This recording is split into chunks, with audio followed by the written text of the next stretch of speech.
Jadi super block kami yang didesain itu sebenarnya untuk menampung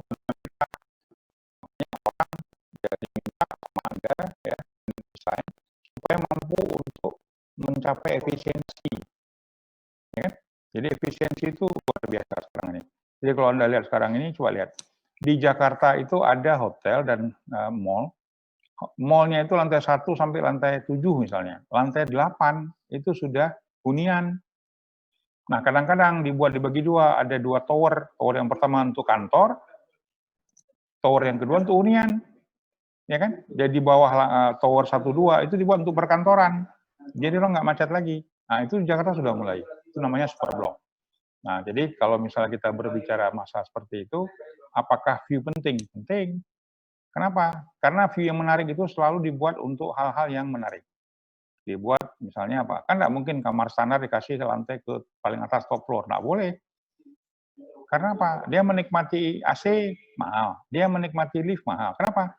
Dari lantai 1 ke lantai 50 misalnya. Itu berapa beban yang diberikan untuk dia? Sementara dia hanya membayar, itu termasuk kamar standar. Ya? Nggak mungkin. Nah, kamar standar biasanya dipakai yang ya seadanya. Yang mepet sama dinding orang lain, kan gitu kan?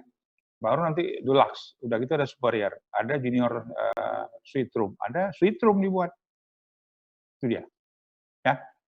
Jadi kondisinya seperti itu. Jadi ketika kita berbicara masalah capital investment, ya kalau untuk yang di ini, ya itu semuanya kita berhitung sama uang. Nah, di SPA 2 Anda belum diminta. Ya, belum diminta karena apa? Karena masih dianggap fokusnya apa kalau di SPA 2? Tahu? Ruang, Pak. Bagaimana? Masih fokus sama ruang, Pak. Ruang udah pasti deh. Ruang itu muncul karena ada aktivitas.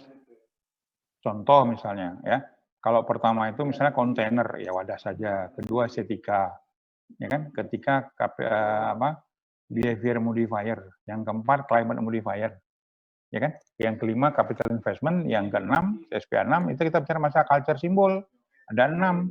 Nah Anda itu masih berbicara estetika dan wadah. Artinya apa? Tempat, ruang, dan keindahan masih ngomong itu. Struktur itu belum menjadi fokus, itu di SPA 3 nanti. 3 konteks itu harus Anda bahas sekaligus. Nah, sekarang belum. Yang penting indah, cukup, dan ruangnya tersedia. Kamar tidur, baik kalau ukurannya sesuai dengan kebutuhan Anda. Arsitek, dikasih 3x3 nggak cukup. Karena sebagiannya itu digunakan untuk taruh gambar di tempat tidur ya. Kalian tidurnya di lantai, gambarnya tidurnya di tempat tidur, kan gitu, supaya nggak rusak. Itu biasa. Ya, di bawah ambil misalnya kasur Palembang ya namanya ya. Ambil kasur Palembang, taruh di situ, tidur Anda. Gambarnya itu ditutup, ya kan? Beli karton tebal, kasih bawah, kasih atas, nggak boleh kena, dijepit, ya kan? Nggak boleh kena air, semua dibuat. Lebih sayang dia daripada Anda. Anda nggak juga apa-apa. Anda nggak mandi nggak apa-apa. Tapi kalau tugas SPA harus di cover, harus bagus, harus seperti itu. Nah, kalau dibandingkan sama mahasiswa lain jurusan yang pendidikan misalnya, FKIP, nggak sama. Dia hanya butuh ke meja satu kecil, laptop, selesai. Gitu kan? Anda kan nggak bisa. Harus ada printer pribadi, ukurannya minimal A4. A3 sudah banyak yang punya sekarang. Gitu ya. Jadi itu yang paling penting di dalam kita mendesain. Anda tahu itu. Gitu kan? Oke. Ada yang lain kira-kira yang bertanyakan? Sampai yang ini, baru sampai, ya saya akan pelan-pelan deh. Karena saya masuknya itu 5 kali, ada 3 kali lagi nanti. Ya. Pelan-pelan, pelan-pelan, pelan-pelan. Jadi setiap saya masuk, minggu depan saya tanya lagi nanti. Jadi kalau untuk sekarang ini apa? Kita bicara masalah capital investment. Nah sekarang kalau itu sudah selesai, kita masuk ke rumah sakit. Kan gitu kan? Lebih detail. Nah rumah sakit itu yang paling penting apa? Sirkulasi, termasuk salah satunya. Kenapa sirkulasi penting? Karena orang sakit itu butuh cepat semua. Ketika sirkulasinya itu tepat, jadi makanya ruang UGD atau IGD itu selalu di depan. Karena begitu masuk ambulan, dia dulu. Sirkulasinya harus jelas, orang nggak boleh berbelit-belit, karena pasiennya apa? Mati, kan gitu kan? Karena begitu masuk UGD, itu bahaya itu. Orangnya biasanya kondisinya sangat rentan. Gitu kan? Makanya dia UGD itu selalu bagian depan. Kemudian kamar mayat di mana? Bagian belakang. Kamar mayat itu bagian belakang jauh sekali dibuat. Kenapa? Karena mayat tidak protes. Kan gitu kan? Mau ditaruh di mana pun dia diam-diam aja. Nah, bisa bayangkan nggak ketika misalnya kamar mayat itu ada letakkan di sebelah kamar rawat inap. Saya takut setiap hari itu yang mati satu itu tambah kan? Karena begitu dia ingat, aduh di sebelah kamar mayat, tadi meninggalnya karena ini. Ya kan? Besok begitu lagi. Nah, makanya kalau Anda lihat di rumah sakit, itu sirkulasi nomor 1. Dan zonanya tempat misalnya orang meninggal, udah di belakang sana. Ya kan? Kalau misalnya zonanya UGD, udah pasti di depan. Pasti itu, karena apa? Orang datang, patah kaki, kuping hilang, mata copot, itu kan, tabrakan, segala macam, itu ditangani segera. Dan biasanya kalau masuk UGD, itu tanpa diminta administrasi dulu, enggak. Ambil pasien, suntik dulu, bersihkan lukanya, jahit kalau bisa perlu, ya kan? Pertolongan pertama, yang administrasi silakan diurus terus sambil jalan. Itu bedanya. Tapi kalau orang meninggal, kalau Anda lihat, itu lama betul kan? Oh, Pak harus ada surat ini. Kenapa? Ya orang meninggal kok. Udah nggak perlu lagi bolak-balik. Toh dia udah nggak protes. Kan gitu. Kondisinya seperti itu.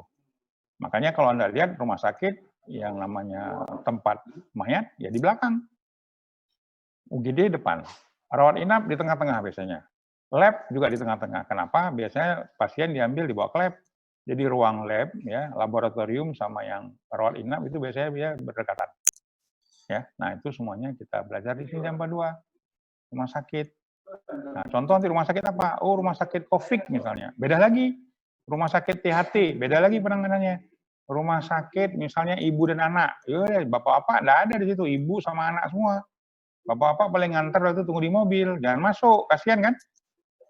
Nah, itu kondisinya gitu. Coba Anda lihat. Jadi di survei perlu. Ya. Oke. Sampai sini ada yang mau ditanyakan lagi? Silakan. Ada kira-kira? Adik-adik ini mau tanyakan Raisa, Kabrina, Raski, ada? Farah Amalia? Ya. Halo. Iya, Pak. Nanda Munisa? Ada yang mau ditanyakan? Ayo. Jangan lama, Dek. Tanya terus, saya sikat semua nanti habis ini jawabannya, ya.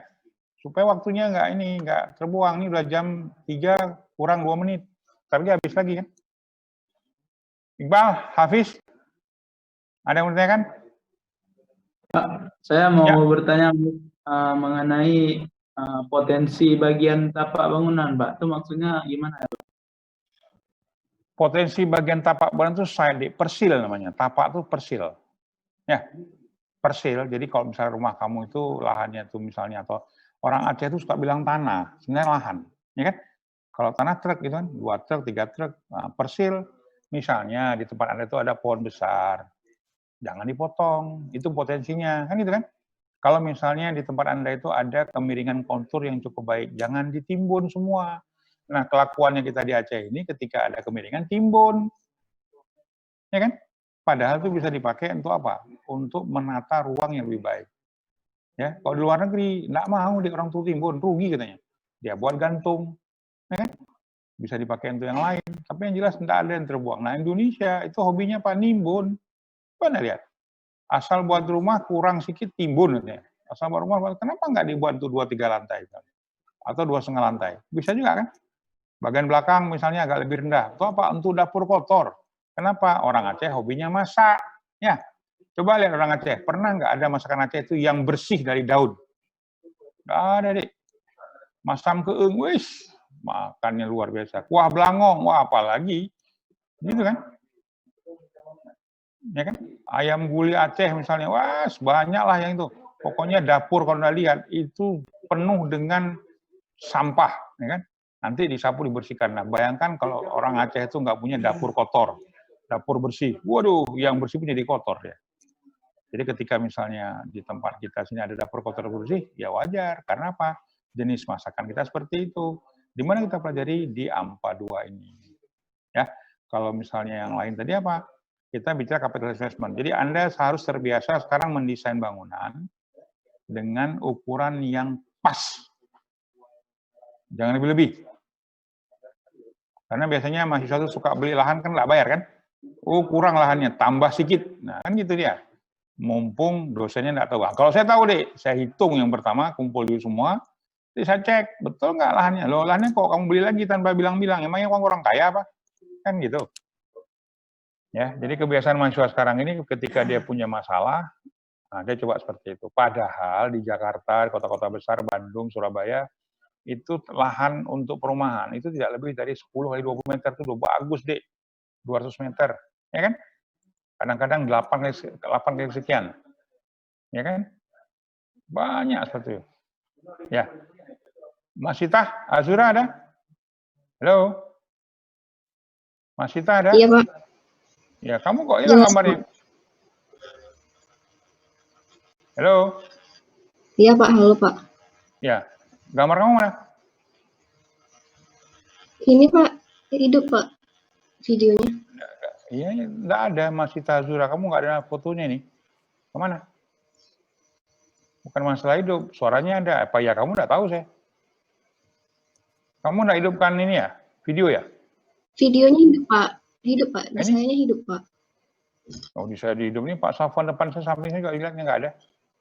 Ada yang bisa lihat? Dwi, Afarizi, Gutama, lihat nggak? Mas Sita Azura.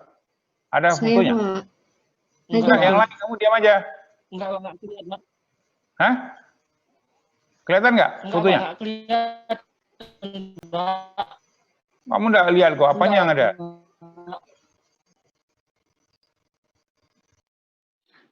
Oke, yang lain?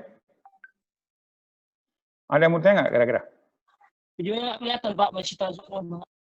Ini udah tahu deh, udah saya remove deh, nggak ada masalah, orangnya pun nggak jelas pun. Pak, saya Pak izin bertanya, Pak. Ya, silakan. Saya izin bertanya, Pak. Iya, langsung. Mengenai kemiringan tanah tadi, Pak. Kan kebiasaan di Indonesia itu kan ditimbun gitu.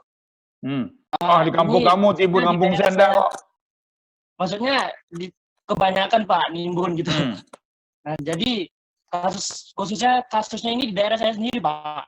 Gimana, daerah apa? Kalau tanahnya nggak ditimbun tuh, Pak, dia lebih rendah daripada jalannya, Pak. Floating kan bisa, Dek. Kalaupun mau ditimbun, sebagian ditimbun. Ini kan kalau dia kemiringan konturnya itu sudah ada. Masalahnya sekarang, ini tanahnya flat, tapi lebih rendah dari tanah itu kan? Jalan kan? Ya, kalau itu timbun lah. Yang jadi saya bilang tadi, konturnya dia miring, sudah ada kemiringannya. Sebagian tinggi dari tanah, sebagian lebih rendah dari jalan misalnya. Sebagian sama. Nah, ketika itu terjadi, maka tidak perlu ditimbun semua. Ya, bagian belakang biar seperti itu. Tapi kamu harus hitung apa hitungnya. Banjir tertinggi itu semana batasnya, itu harus saya tahu. Itu masuk dalam analisa site. Jadi Anda harus analisa site supaya Anda tahu bahwa, oh kemiringannya sekian, oh ini sekian, dan seterusnya. Gitu ya. Jadi kalau misalnya lahannya flat, tapi kamu juga lihatnya seperti itu, ya mau nggak mau harus ditimbun, deh. Ya kan? Tapi kalau misalnya lahan kamu itu misalnya lebih tinggi dari jalan di depannya, ya jangan ditimbun yang belakangnya, karena banjir nggak masuk. Tapi kalau kamu misalnya dengan jalan di depannya itu turunnya 2 meter, ya timbun lah, Dek. Kalau nggak game kan? Gitu dia. Jadi Ya, kasusnya seperti itu, kasusistik. Jadi setiap site itu punya potensi yang berbeda. Setiap site itu punya analisa yang berbeda. Jadi tidak akan mungkin site Anda itu analisanya sama dengan site saya. Nggak mungkin. Kecuali di site yang sama. Di site yang sama pun cara pandangnya beda. Betul nggak? Ya nggak usah jauh-jauh lah. Ini ada berapa orang putra, cewek berapa orang sini? Lupa, ada banyak lah, hampir setengah, ya kan?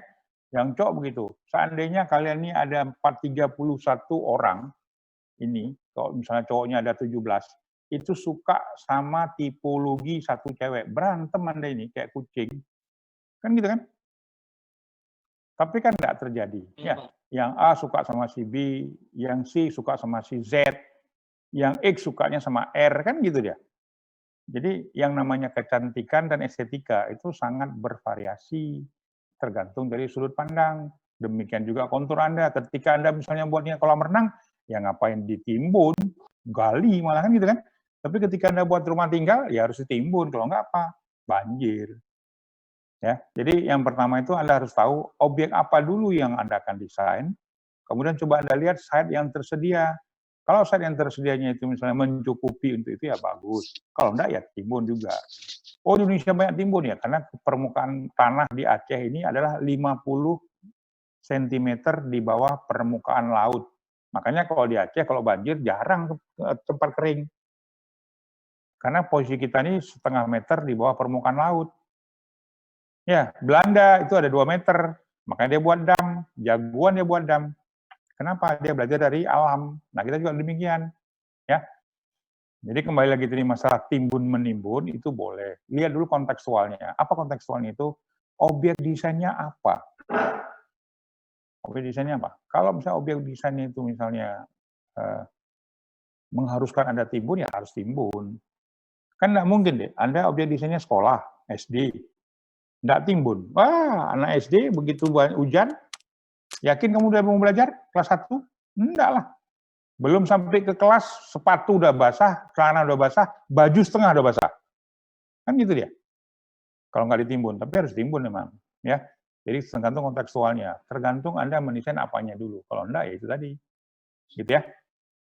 Yang lain kira-kira? Ada yang mau tanyakan lagi nggak? Silakan deh. Ini waktunya tinggal 9 menit nih. Nggak sampai pun, saya udah diingatin nih. Cepat deh ya, tanya aja.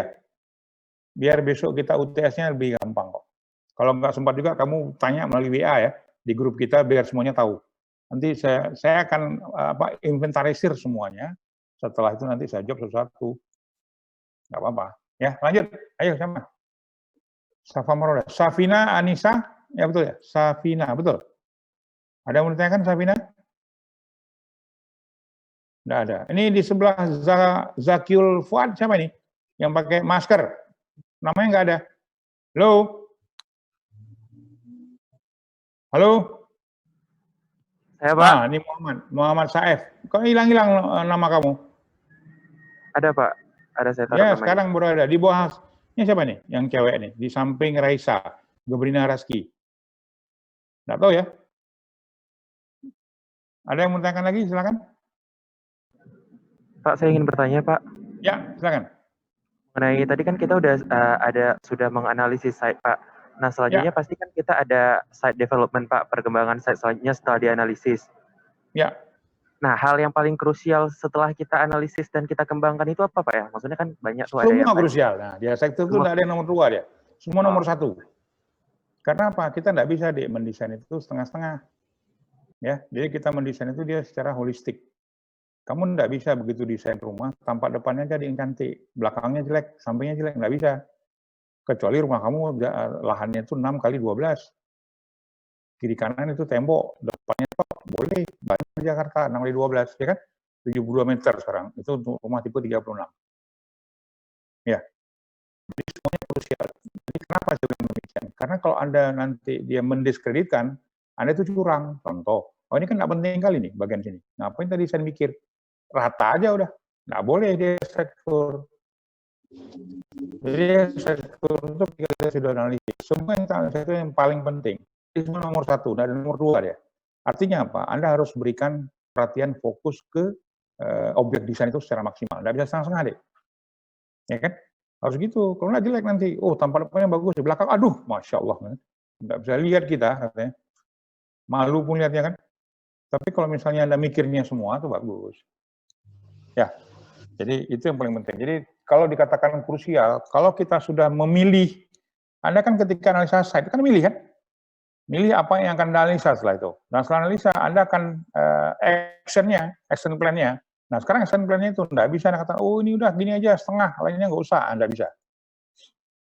Ya, jadi setiap Anda sudah milih dia menjadi bagian dari yang harus didesain, Anda harus berpikir maksimal, titik. Ya, jadi kenapa saya bilang begini? Jangan sampai besok Pak Busari bilang, Pak, kalau misalnya analisa site-nya itu nggak penting kali, nggak usah dipikir, Anda boleh. Ya kan? Kalau enggak, di Eropa itu dia setengah-setengah aja. Coba Anda lihat bangun di Eropa. Mulai tampak depan, belakang, kiri, kanan, semua bagus-bagus. Karena apa? Fokusnya semua, dia fokusnya 4 titik, dia fokus. 4 sisi. Sehingga jadilah sekarang, oh ini arsitektur misalnya apa? Di Eropa, aduh kita lihat senang betul. Mulai dari tampak depan, samping, kiri, kanan, itu semua bagus-bagus. Lah kita, kalau ruko apa lagi? Depannya tok samping, apa deh yang di belakang apa lagi? Untung ada pintu, gitu kan? Kalau ruko kita ini, yang depannya dibagus di permak. Nah, sebenarnya di arsitektur nggak boleh demikian ya. Hampir semua objek itu mendapat analisa yang sama.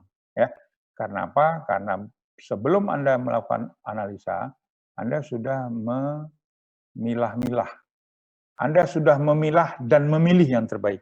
Kan gitu kan? Pilahnya apa? Ini nggak bagus, ini nggak udah. Anda pilih. Nah, yang Anda pilih ternyata tuh ada sekian banyak. Itu harus Anda analisa semua. Jadi kalau Anda katakan mana yang paling penting, semuanya penting. Kalau enggak nanti Anda diskriminasi. Gitu kan? Ini kalau saya mikir-mikir kaya lah, rata aja. Nah, ke depan nggak bisa deh.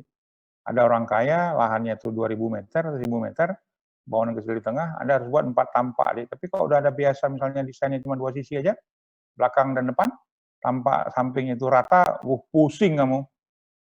Dapat satu proyek gitu kan? Makanya dia ketika Anda sudah memilih dan memilah, atau ketika Anda sudah memilah dan memilih yang terbaik, maka action plan-nya itu adalah semua konsep yang Anda terapkan itu wajib Anda implementasikan. Oke, yang lain. Siapa? Stop lagi. Salsabila Anwar, ada yang mau ditanyakan? Tidak ada. Tidak, Pak. Nabila Susiawati, Belum ada, Pak. ada yang mau, kenapa belum ada? Nggak nyatat kamu? Apa yang mau nyatat tadi? Nabila Susiawati, ya betul. Salah, Pak. Nabila Setiosari. Oh iya, kecil tulisannya, Dek. Nabila Sutiosari. Udah ada pertanyaan. Ya, apa itu? Jadi, Pak, saya ingin bertanya, kalau misalnya ada rumah susun atau kayak asrama gitu, Pak. Nah, untuk bangunan yang seperti itu, misalkan dia kayak berbentuk kubus gitu, Pak. Jadi ada yang sebelah kanan, sebelah kiri, depan belakang gitu ruangannya. Gimana caranya kira-kira pencahayaan, kebisingan dan pencahayaan dan kebisingan itu bisa sama rata gitu, Pak. Jadi nggak ada yang mendapatkan kecahayaannya itu kurang gitu. Bisa apakah ada bantuan? Oke, sekarang gini. Kalau misalnya kita berbicara masalah rumah susun, lokasi di mana biasanya? Kalau kita bicara masalah flat, kondominium itu pusat kota. Betul nggak? Tapi ketika kita